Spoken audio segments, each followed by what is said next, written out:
ہم نے ایسے بزرگوں کے پیچھے نماز پڑھی جو نماز میں ہر سجدے کے اندر کم از کم 40 مرتبہ یا 21 مرتبہ سبحان ربی الاعلیٰ پڑھا کرتے. ہم 3 مرتبہ سے اوپر نہیں پڑھ پاتے. تو محبت تو کوئی اور چیز ہے نا.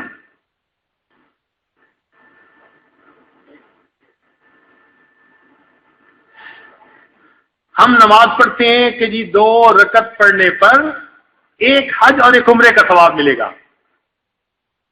اللہ والے ثوابوں کو نہیں دیکھتے، وہ تو محبت کی بنا پہ پڑھ رہے ہوتے ہیں، اللہ کے حضور سجدہ ریز ہو رہے ہوتے ہیں.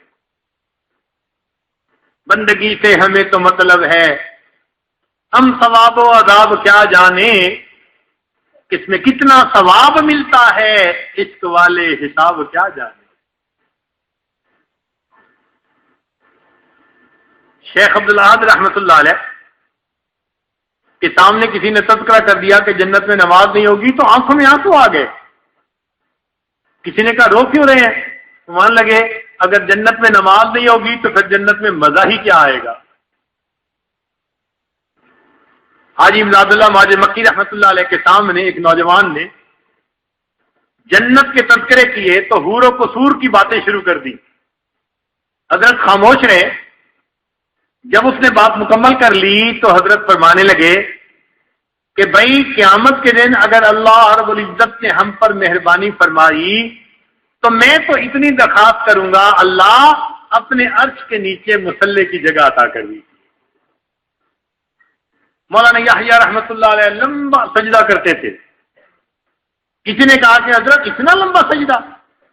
فرمان لگے ہاں، جب سجدہ کرتا ہوں یوں محسوس ہوتا ہے کہ میں نے اللہ کے قدموں پہ سر رکھ دیا، میرا سر اٹھانے کو جی نہیں چاہتا. کیا سجدہ ہوگا جو بندہ اس طرح کر رہا ہو کہ آقا کے قدموں پہ میں نے سر رکھ دیا. تو نماز کا اپنا ایک مزہ. اسی لیے آج کل سالکین نوافل کم پڑھتے ہیں، پڑھنے چاہیے. کیوں؟ ہم نہیں جانتے کس جگہ کا کیا ہوا کون سا سجدہ میرے اللہ کو پسند آ جائے، کس سجدے پر مغفرت کا فیصلہ کر دیا جائے. اس لیے مصلی پر بیٹھنے کی عادت ڈالنی چاہیے. آپ یوں سمجھ سکتے ہیں کہ جس کو اللہ سے محبت ہوگی اس کو مصلی پہ بیٹھنے کے ساتھ محبت ہوگی.